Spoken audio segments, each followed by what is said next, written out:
Good morning, everyone. Yes, I'm not Gary Porter. Gary does send his apologies. I'm Abigail Burridge, and I'm the Senior Policy Officer at the Local Government Association, and I get to lead on climate change, energy efficiency, and fuel poverty. So thank you for having me here today. So I'm here to talk about the role of local authorities in ensuring that the UK meets its targets for renewable energy.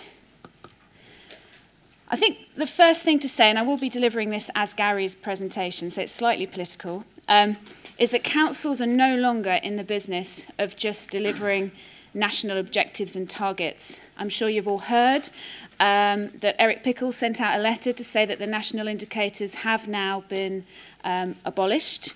So in this new age of localism and giving power back to people, local priorities are what's important, but renewables are a local priority. Generating energy at the local level from renewables means councils can help address fuel poverty in their area by supplying their residents with free electricity and helping them generate their own income. Decentralised energy also brings greater energy security, reducing our reliance on costly national energy programmes. This can be very important in rural areas in particular, who do not benefit from the sort of large centralised national energy generation that we have at the moment. And renewables can help during this time of significant financial constraint. We had the spending review last week, by giving councils and people a new revenue stream. So at our annual conference, the LGA's annual conference in Bournemouth in July, Chris Huhne came along and spoke to us and asked the local government group to develop an offer for the Department for Energy and Climate Change on how central government and local government can work together to meet national climate change targets. We've responded to that challenge. We've been talking to people from local authorities, we've been talking to the local government group, and we've submitted our ideas about what government needs to do to enable local authorities to do more and what local government can do in return. And so we've submitted 15 proposals and are currently sort of awaiting initial feedback on tenterhooks. So our offer, as I said, it's got 15 detailed proposals, but we do have a sort of headline ask, which is about providing easy access for councils to get investment on energy and climate change. All too often councils are chasing funding pots. You know, how much time do councils spend trying to lever in money to deliver what's meant to be a core national priority? We're saying that needs to be made a lot easier. Councils also need access to better data. They need to know, where the sites can be for renewables, how much can it generate, how much CO2 do they really emit in their areas, and how can they really make a difference. And then it's all about sort of working together.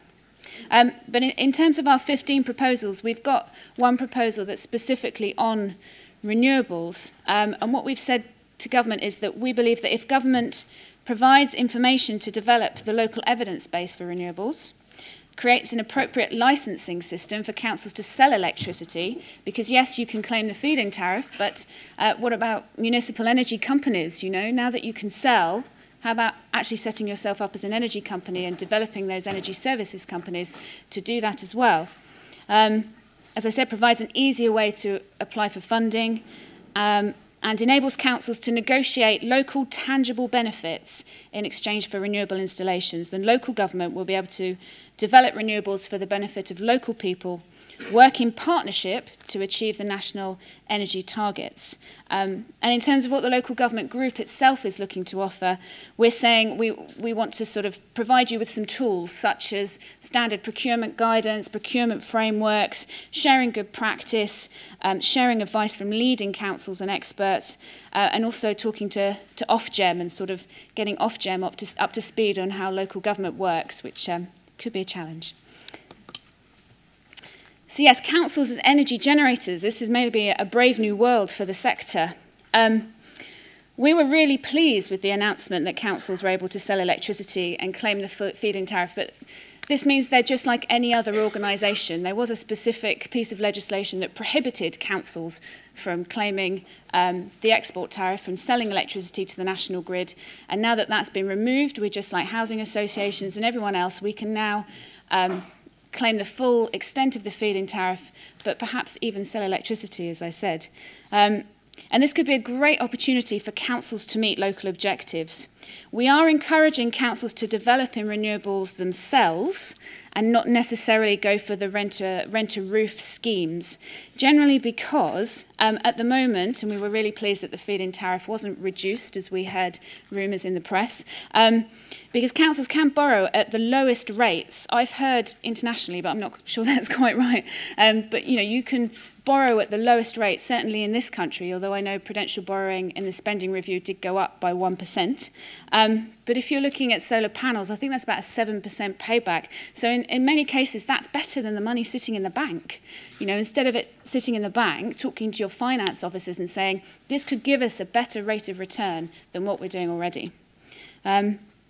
And also, so many private companies are interested in this. It must be worthwhile if the private sector is suddenly taking notice. Really, the public sector should take those opportunities as well. And I suppose the other thing about the feed-in tariff, as you know, is it all goes on to the energy bills. So a key role for local authorities is about ensuring that it's not just the sort of middle and upper classes who are able to take advantage of this because they might have the upfront capital, but ensuring our poorer communities can also benefit because everybody will be paying for this. So an important way for councils to help meet national targets and to ensure they can benefit from renewables is to understand the local opportunities for renewables.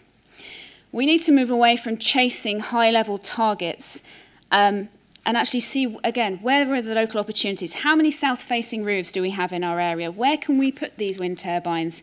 Where are there opportunities for heat networks? Let's see them on a map. Let's make it real. Who can benefit the most? Where are our areas of most deprivation? Can we ensure that they get the first investment? And also, knowing where the opportunities are and making that publicly available means that private investors can see what's the potential in your area.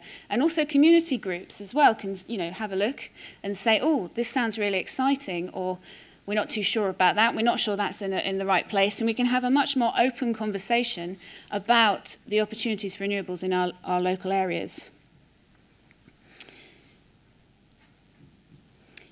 And I suppose if we sort of extend that as well, it would be great to get to the level where councils themselves can say, okay, we want some renewables in our area, we've worked out where they are, let's go out and talk to developers and see if they'll come into our area, particularly if we can get some tangible local benefit.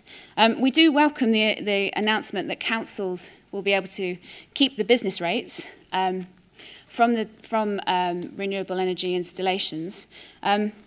But I think it's worth remembering that really this can't be considered in planning. It can't be sort of bribe for local authorities to get it through the planning system because they're going to get to keep some money. The planning system is there to protect people, and it still needs to take into account if people have local objections. So really it's about those local communities benefiting so that they don't want to object, so that they can see that this benefits them.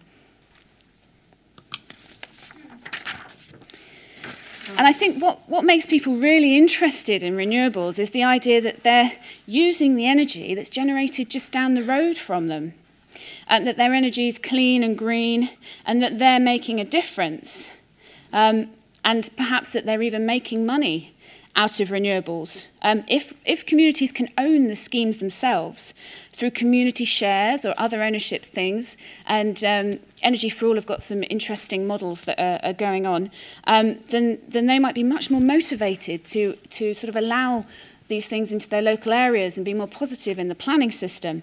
Because ultimately we can't force renewables on people. They must want it, and it must be locally appropriate. It'd be great to get to the stage where it's welcomed, where people want it into their areas. The planning system is often blamed for holding up the rollout of renewables, but I think it's worth remembering that it was designed to protect people.